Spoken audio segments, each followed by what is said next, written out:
تو آج ہم اسٹارٹ کرنے جا رہے ہیں ہمارے ناول جنت کے پتے کا ایپیسوڈ نمبر 3۔ ارم اور زارا کو ڈراپ کر کے وہ اپنے کمرے میں آئی۔ ڈنر کا وقت ہونے والا تھا۔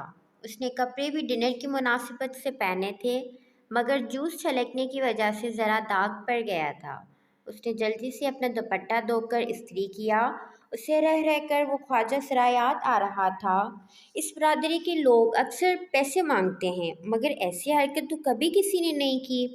اس خواجہ سرا کی نگاہیں اور انداز اس کو پھر سے جھرجھری آ گئی۔ پھر جب وہ اپنی تیاری سے مطمئن ہو کر باہر آئی تو دروازے کے باہر پاؤں کسی چیز سے ٹکرایا۔ وہ چونک گئی۔ دروازے کے ساتھ فرش پر وہ سفید آدھا کھلے گلابوں کا بوکے پڑا تھا۔ ساتھ میں ایک بند لفافہ بھی تھا۔ وہ دونوں چیزیں اٹھا کر سیدھی ہوئی۔ لفافہ کھولا جس پر حیا سلمان لکھا ہوا تھا۔ اندر وہی سفید بے سطر چوکور کاغذ تھا۔ اس کے وسط میں اردو میں لکھا تھا، امید کرتا ہوں آپ کا آج کا ڈنر اچھا گزرے گا۔ اس نے لفافہ پلٹ کر دیکھا۔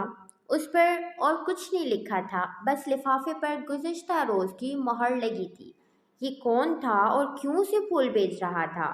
وہ خط اور بوکے کمرے میں رکھ کر نئے سرے معاملے سے الجھتی باہر آئی۔ تایا فرقان کے گھر خوب چہل پہل تھی۔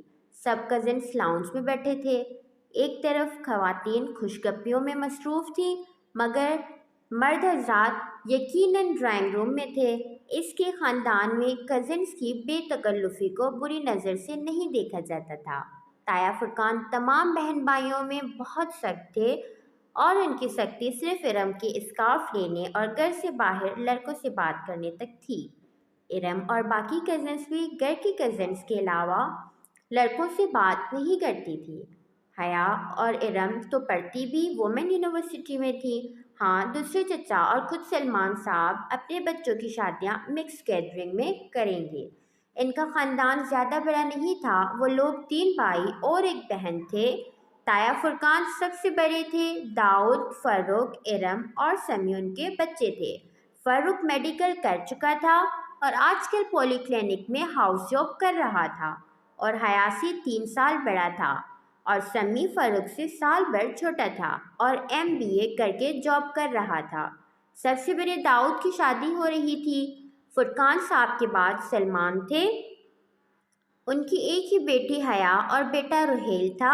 روہیل پڑھائی کے سلسلے میں امریکہ میں ہوتا تھا۔ پھر زاہد چچا تھے۔ ان کی بڑی 2 جڑواں بیٹیاں مہوش اور سہرش تھیں۔ پھر بیٹا رضا انجینئر تھا۔ سب سے چھوٹی بیٹی ثنا A لیول کر رہی تھی۔ اس وقت روہیل کے علاوہ جو کہ امریکہ میں تھا اور داؤد جو کہ ڈرائنگ روم میں تھا، باقی سب کزنس لاؤنج میں بیٹھے تھے۔ لڑکیاں کارپیٹ پر دائرہ بنا کر بیٹھی تھی۔ ارم ڈھولک بجا رہی تھی۔ اس کا دوپٹہ سر سے ڈھلک کر کندھے پر آ گیا تھا۔ اگر ابھی تایا یہاں آ جاتے تو وہ فوراً دوپٹہ سر پر لے لیتی۔ وہ مہوش سہرش کے ساتھ سر ملا رہی تھی اور لڑکے اوپر صوفہ پر بیٹھے ان کے پھکرے اچھال رہے تھے۔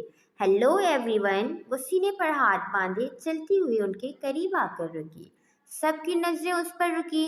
سفید چہرے کے ارد گرد کالے بال اور کاجل سے لبریز آنکھیں۔ وہ تھی ہی اتنی حسین کہ ہر اٹھی نگاہ میں ستائش ابھر آتی۔ حیا کیسی ہو؟ آؤ لڑکوں کو ہراتے ہیں، بیٹھو نا۔ بہت سی آوازیں اس سے ٹکرائیں۔ اس نے کندھے اچکائے اور کہا، پہلے میں سائمہ تائی کی کچن میں مدد کروں گی۔ اس نے ارم کی امی کا نام لیا تھا، جنہوں نے اس کو آتا دیکھ کر فوراً کچن کا رخ کیا تھا۔ سائمہ تائی نے یقیناً اس کو نہیں دیکھا تھا، ورنہ فوراً بلوا لیتی۔ ارم سے زیادہ سمجھدار بقول ان کے حیا تھی۔ سائمہ تائی کے پیچھے زاہد چچا کی بیگم عابدہ چچی بھی کچن میں چلی گئی۔ اب صوفے پر حیا کی امی فاطمہ بیگم اکیلی بیٹھی تھی۔ اماں، میں ذرا تائی کی مدد کروا دوں؟ ان کو اپنی طرف دیکھتا پا کر اس نے کہا تو انہوں نے اطمینان سے سر ہلا دیا۔ وہ مطمئن سے آگے بڑھ گئی۔ وہ راہداری سے گزر کر کچن کے دروازے کی طرف بڑھی۔ تبھی سائمہ تائی کی تیز آواز اس کی سماعت سے ٹکرائیں، جیسے میں جانتی نہیں نا، یہ سارے رنگ ڈنگ کس لیے ہیں؟ ایک میرے ہی بیٹے ملے ہیں اس کو پاگل بنانے کے لیے۔